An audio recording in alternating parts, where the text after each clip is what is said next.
Aziz do'stlar, hozir mana bu kubigimizni tepaga o'rnatish jarayoni, profili qanday tortilishini chizmalarni ko'rsatib o'taman. Bu kubigimiz 2 bo'lakdan, ya'ni 62,5 62,5 razmerdagidan chiqarilgan.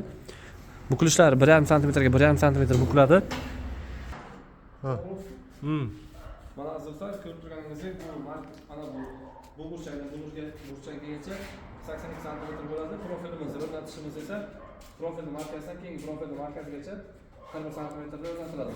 Balandligi esa o'rniga qarab tayyorlanib, shunday ko'rinishda qotirib ketiladi. Nakonechnikimizni qotirish uslublari bizda mana shunaqa qotiriladi. Ko'rishingiz mumkin, mana shunday profil kesib olinadi.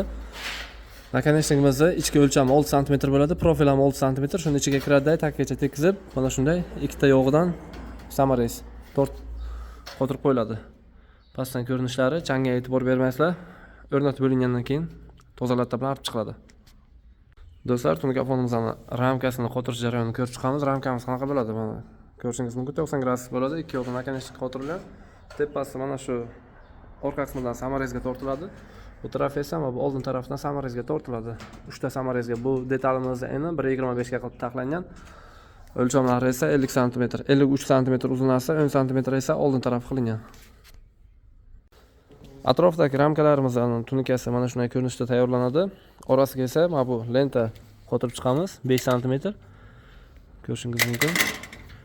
Buni atrofini qotirish jarayonlarimizda mana bu darvozaning ustidan boshlanadi, ikki yon tarafga boshlab o'rnatib ketiladi.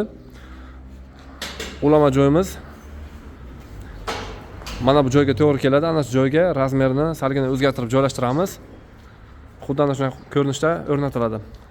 Ichidagi kubigimiz esa markazdan boshlab ikki yoqqa 4 ta tarafga ajratib kubigini o'rnatish jarayonlarini davom ettiramiz.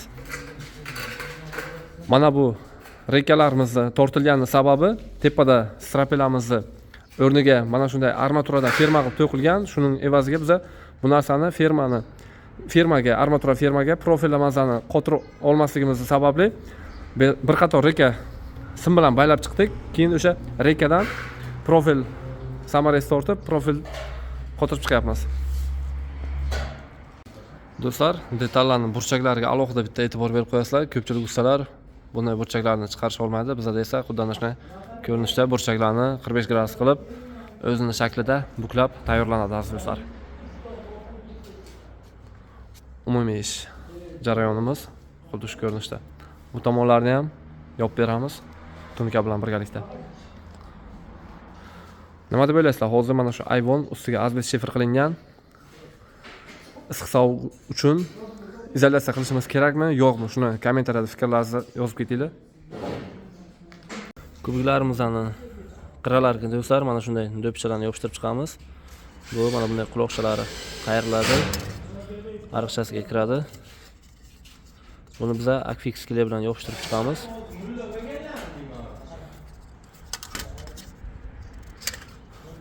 Pastdan ko'rinishi mana shunday ko'rinishda turadi. Bu samarezlarni yopish vazifasini bajaradi. Kley bilan qotirib qo'yamiz, mustahkam turadi.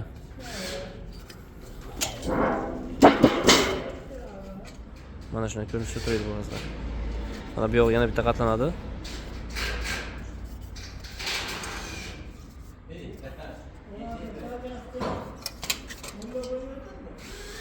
Mana shunday ko'rinishda do'stlar.